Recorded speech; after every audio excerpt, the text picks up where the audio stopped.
પોરબંદર જિલ્લામાં સાયબર ફ્રોડના 4 બનાવમાં ₹3,82,000ની છેતરપિંડી થઈ હતી, જેમાંથી સાયબર ક્રાઇમે પોલીસે સુંદર કાર્યવાહી કરી ₹2,57,000ની રકમ ભોગ બનનારને પરત અપાવી હતી।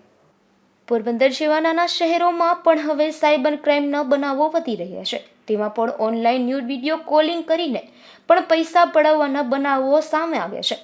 ત્યારે સાયબર ક્રાઇમ પોલીસે પણ કાર્યવાહી હાથ ધરી છે, જેમાં ઓનલાઈન ન્યૂડ વિડીયો કોલિંગ કરી એક નાગરિક પાસેથી ₹55,000ની રકમ પડાવવામાં આવી હતી, જે પૈકી સાયબર ક્રાઇમ પોલીસે 45,538ની રકમ પરત અપાવી છે। એ સિવાય એક નાગરિકે પોતાની ક્રેડિટ કાર્ડ ટ્રાન્ઝેક્શનના OTP આપી દેતા 97,000નો ફ્રોડ થયો હતો, જે પૂરેપૂરી રકમ અપાવી છે। અન્ય બનાવમાં એક નાગરિકે 1,70,000 ઓનલાઈન ઇન્વેસ્ટમેન્ટમાં ગુમાવ્યા હતા, જે પૈકી 55,111 પરત અપાવ્યા છે। એ સિવાય એક નાગરિકે ફેસબુક પેજ પર ટૂર્સ એન્ડ ટ્રાવેલર્સની જાહેરાત જોઈને ઓનલાઈન બુકિંગમાં 60,000 ગુમાવ્યા હતા, જે રકમ પણ પોલીસે પૂરી પરત અપાવી છે।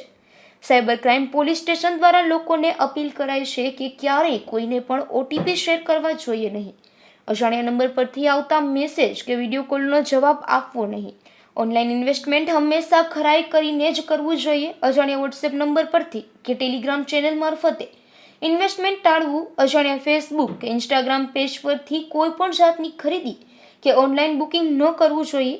આવો કોઈ બનાવ બન્યો હોય તો તુરંત જ સાયબર ક્રાઇમ પોલીસનો સંપર્ક કરવા પણ જણાવાયું છે।